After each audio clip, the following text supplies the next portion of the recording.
Hi hello అందరికీ welcome to my YouTube channel. ఈరోజు video ఏంటంటే గులాబ్ జామున్ అయితే ప్రిపేర్ చేస్తున్నాను. మన ఇంట్లోనే ఎంతో ఈజీగా గులాబ్ జామున్ అయితే ప్రిపేర్ చేసుకోవచ్చు. నేను చెప్పే కొన్ని టిప్స్ అండ్ ట్రిక్స్ పాటిస్తే స్వీట్ షాప్ స్టైల్ గులాబ్ జామున్ని ఎంతో ఈజీగా మన ఇంట్లోనే చేసుకోవచ్చు. ఎలా చేయాలో చూసేద్దాం. Let's get started. మనం ఏ స్వీట్ రెసిపీస్ ట్రై చేసినా లేదా వేరే ఏ రెసిపీస్ ట్రై చేసినా మనకి కొలత అనేది ముఖ్యం. నేను ఇక్కడ ఒక గ్లాస్తో గులాబ్ జామ్ పిండిని అయితే కొలుచుకుంటున్నాను. చూసారుగా, నేను ఈ గ్లాస్తో 2 గ్లాసెస్ ఆఫ్ గులాబ్ జామ్ పిండిని అయితే తీసుకున్నాను. మీరు కూడా మీ ఇంట్లో ఉండే కప్స్ అయినా గ్లాస్ లాంటి వాటితో గులాబ్ జామ్ పిండిని కొలిచి తీసుకోండి. అండ్ టిప్ నెంబర్ 1 ఏంటంటే కాచి చల్లార్చిన పాలతో ఈ గులాబ్ జామ్ పిండిని కలుపుకోవాలి. ఇలా చేస్తే మనకి same sweet shop style taste అయితే వస్తుంది గులాబ్ జామున్కి. మీరు కావాలంటే వాటర్తో కూడా ఈ పిండిని కలుపుకోవచ్చు, కానీ మనకు అంత టేస్ట్గా రాదు gulab jam. And tip number 2 ఏంటంటే గులాబ్ జామ్ పిండిని చపాతి పిండిలాగా ఎక్కువ ప్రెస్ చేసి కలిపేయకూడదు. నేను వీడియోలో చూపిస్తున్నట్టు లైట్గా కలుపుకోవాలి. ఇలా చేస్తే ఏంటంటే మన గులాబ్ జాములు అనేవి సాఫ్ట్గా వస్తాయి. ఇంకా మా పండుగాడు చూడండి, నేను పిండి కలుపుతుంటే సగం పిండి వాడే తినేశాడు. తనకి టేస్టీగా అనిపిస్తుంది అనుకుంటా. చూడండి, ఇంకా తినిపించమని ఎట్లా అడుగుతుండో.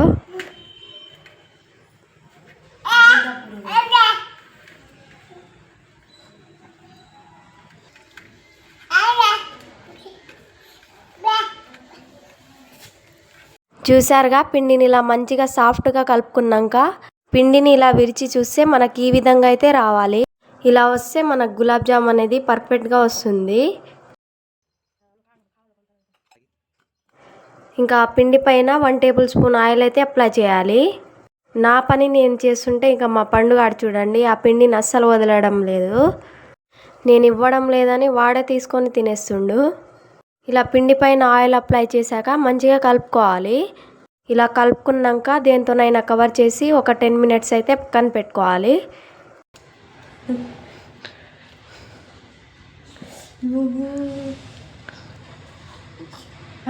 చూసారుగా పిండి ఎంత సాఫ్ట్గా అయిందో. ఏమైంది పండు? తింటావా? ఇక్కడ ఇక్కడ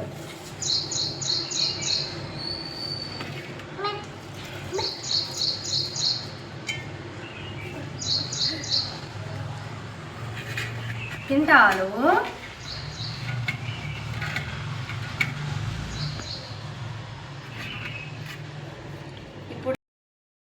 ఇప్పుడు ఈ పిండిని చిన్న చిన్న బాల్స్ లాగా సపరేట్ చేసుకోవాలి. మనకి గులాబ్ జాములు అనేవి ఆయిల్లో డీప్ ఫ్రై అయ్యి పాకం పీల్చుకునేసరికి డబల్ షేప్ అవుతుంది కాబట్టి పిండి అనేది కొంచెమే తీసుకోవాలి. పిండి ఎక్కువగా తీసుకుంటే మనకి డీప్ ఫ్రై చేసేటప్పుడు లోపల ఫ్రై అవ్వకుండా అలాగే పిండి పిండిగా ఉంటుంది. అందుకనే పిండిని కొంచెమే తీసుకోండి.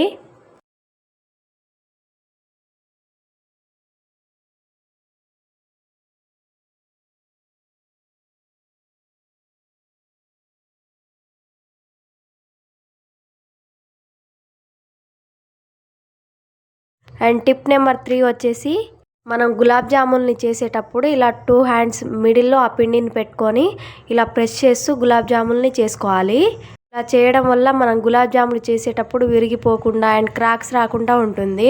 ఈ టిప్ని అయితే మీరు కంపల్సరీగా పాటించాలి. ఇలా చేస్తే మనకి గులాబ్ జాములు అనేవి పర్ఫెక్ట్గా రౌండ్ షేప్లో వస్తాయి. లేకపోతే మొత్తం క్రాక్స్ వచ్చేసి గులాబ్ జాములు అనేవి విరిగిపోతాయి. కాబట్టి ఈ టిప్ని కంపల్సరీగా పాటించండి. ఇక మా పండుగాడి గురించి మీకు తెలిసిందేగా, నేను చేసే పనిని పాడు చేయడమే వాడి పని అని. ఇక వెళ్ళిపోమంటే చూడండి ఎట్లా ఏడుస్తుండో. పండు పో, ఇక్కడ నుంచి పో. నీకు కాదు, నీకు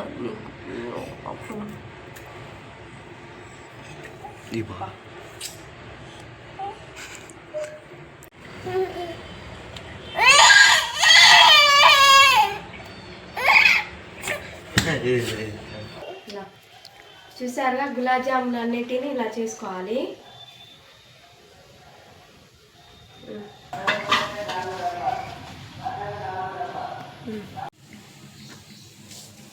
గులాబ్ జాములన్నింటినీ ప్రిపేర్ చేసుకున్నాక ఇప్పుడు పాకం అయితే పట్టుకోవాలి. నేను ఈ గ్లాస్తో 2 గ్లాసెస్ ఆఫ్ గులాబ్ జామ్ పిండి తీసుకున్నాను కదా. ఇప్పుడు ఈ గ్లాస్తో 3 గ్లాసెస్ ఆఫ్ చక్కెరనైతే పాకం కోసం తీసుకుంటున్నాను. ఇప్పుడు ఈ చక్కెర అంతా మునిగేంత వరకు వాటర్ పోసుకొని స్టవ్ మీద అయితే పెట్టుకోవాలి. చూసారుగా చక్కెర మొత్తం కరిగిపోయింది. ఇలా ఒక 5 మినిట్స్ అయితే బాయిల్ చేసుకోవాలి. మనకైతే గులాబ్ జామున్ చేసుకోవడానికి ఎటువంటి పాకం రానవసరం లేదు. జస్ట్ మనకి ఇట్లా చేతితో చూస్తే జిగురు జిగురుగా వస్తే స్టవ్ ఆఫ్ చేసేయాలి. తీగ పాకం కూడా రాకూడదు. అండ్ ఇందులో యాలకుల పొడి అయితే వేసుకోవాలి. ఫ్లేవర్ అనేది బాగుంటుంది. అండ్ 1/2 టీ స్పూన్ అంతా నిమ్మరసం అయితే వేసుకోవాలి. నిమ్మరసం వేసుకోవడం వల్ల మనకి పాకం అనేది గట్టిగా అవ్వకుండా సిరప్ లాగా అయితే ఉంటుంది. ఒకసారి కలిపి స్టవ్ అయితే ఆఫ్ చేసేయాలి. ఇప్పుడు గులాబ్ జామున్ని ప్రిపేర్ చేసుకోవడానికి ఒక కడాయిలో ఆయిల్ అయితే వేసుకోవాలి. అండ్ 4th టిప్ వచ్చేసి ఏంటంటే మనకు ఆయిల్ అనేది లో హీట్ అంటే తక్కువ హీట్లో ఉన్నప్పుడు గులాబ్ జామ్ వేస్తే మొత్తం విరిగిపోతుంది. అండ్ ఎక్కువ హీట్ చేసేసి గులాబ్ జామున్లు వేస్తే మనకి బ్లాక్ కలర్లో వచ్చేసి లోపల అలాగే ఉడకకుండా పిండి పిండిగా ఉండిపోతుంది. కాబట్టి ఆయిల్ని మీడియంగా హీట్ చేసి గులాబ్ జామున్లు అయితే వేసుకోవాలి. గులాబ్ జామున్ని ఆయిల్లో మరి ఎక్కువగా వేసేయకూడదండి. గులాబ్ జామున్లన్నింటిని వేసుకున్నాక ఇలా కలుపుకుంటూ డీప్ ఫ్రై చేసుకోవాలి. చూసారుగా ఈ విధంగా ఫ్రై చేసుకున్నాక గులాబ్ జామున్లు అయితే బయటికి తీసుకోవాలి. గులాబ్ జామున్ని మనం బయట తీసి చూస్తే ఇలా బ్లాక్గానే కనిపిస్తాయండి. గులాబ్ జామున్లు పాకం పీల్చుకొని రెడీ అయ్యేసరికి మనకి లైట్ షేడ్లో అయితే వచ్చేస్తాయి. అండ్ టిప్ నెంబర్ 5 వచ్చేసి మనం గులాబ్ జామున్ని పాకంలో వేసేటప్పుడు మనకి పాకం అనేది గోరువెచ్చగా ఉండాలి. గోరువెచ్చగా ఉంటే మన గులాబ్ జామున్లు అనేవి పాకం మంచిగా పీల్చుకుంటాయి. కాబట్టి పాకం అనేది గోరువెచ్చగా ఉండేటట్టు చూసుకోండి. ఇప్పుడు ఈ గులాబ్ జామున్లన్నింటినీ పాకంలో వేసుకున్నాక కవర్ చేసి ఒక 1 అవర్ అయితే పక్కన ఉంచాలి. ఇంకా 1 అవర్ ఏం చేద్దామని మా పండుగాడితో టైంపాస్ అయితే చేస్తున్నాను. హాయ్ పండు. పండు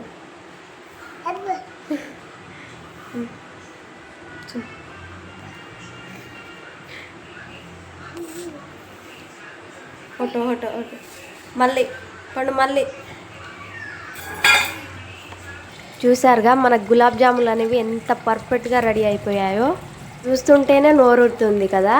మీరు కూడా మీ ఇంట్లోనే ఎంతో సింపుల్ అండ్ టేస్టీగా ఈ గులాబ్ జామున్లు అయితే చేసుకోవచ్చు. నేను చెప్పిన టిప్స్ పాటిస్తే మీకు కంపల్సరీగా sweet shop style gulab jamun అయితే ఇంట్లోనే ప్రిపేర్ చేసుకోవచ్చు.